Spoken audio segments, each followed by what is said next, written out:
As a nurse, what has surprised me the most when a patient took off their clothes? It was a quiet night shift. My last patient was an older man, maybe late 70s. He joked a lot, called me kid, and said he hadn't been to a hospital since the 80s. When I helped him change into the gown, he paused, looked down, and mumbled, "Sorry if this is awkward." I said, "It's not." But then I saw it. His chest, back, and arms were covered in old, deep scars. Dozens of them. I asked if he'd been in a bad accident. He shook his head. Worse, my father. He told me bits and pieces. How he ran away at 15. How he lied about his age to join the army just to escape. He said the only thing that kept him going was telling himself that one day, he'd have a normal life, a safe home, no yelling, no bruises. He never did.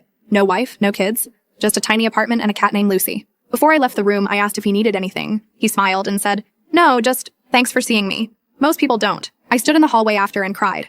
Not because he was dying, but because no one had ever made sure he'd lived. The next night, I brought him Lucy in a little carrier. He cried harder holding her than he did when they told him he had days left. He died with her asleep on his chest, and I stayed until his heart stopped.